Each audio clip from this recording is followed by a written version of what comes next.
Lio i Luja. Neobično prijateljstvo. Udovica Tweed živjela je sama. Jednoga dana udomila je mladunče lisca koje je ostalo bez majke. Nazvala ga je Lio. U isto vrijeme na obližnjoj farmi lovac Luka nabavio je novog lovačkog psa, Luju. Jednoga dana Lio i Lujo susreli su se u šumi i počeli se zajedno igrati. Bio je to početak velikoga prijateljstva. Nažalost, prijateljstvo je prekinuto kada je lovac Luka počeo vježbavati Luju za lov. Lujo je trebao naučiti loviti lisice kako bi zamijenio Lukinog starog psa Čeka. Budući da je Lio trebao biti plijen, Lujo ga više nije mogao posjećivati. Lio i Lujo odrasli su daleko jedan od drugoga.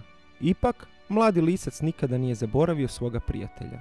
Jedne noći otišao je na farmu lovca Luke. Odlazi, rekao mu je Lujo ugledavši ga. Ja sam lovački pas, a ti si lisac.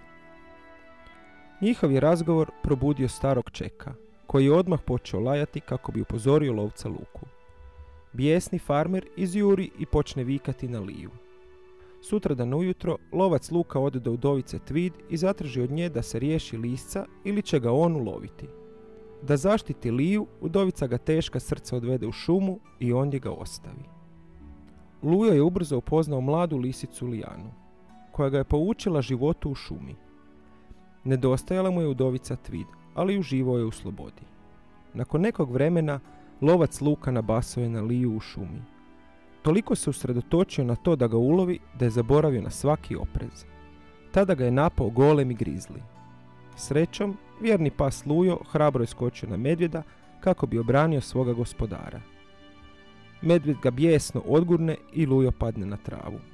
U tom se trenu pojavi Lio i skoči medvjedu na glavu. Lujo je imao dovoljno vremena da ustane i opet napadne zvijer. Lio odvuče ošamućenoga grizlija do vodopada i gurne ga u vodu. Lisac nije očekivao da će ga lovac nakon toga opet progoniti.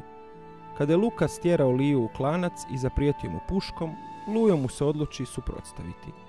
Stao je pred svoga gospodara i preklinjao ga da poštedi život njegovom prijatelju Liji, koji ih je obojicu spasio od medvjeda.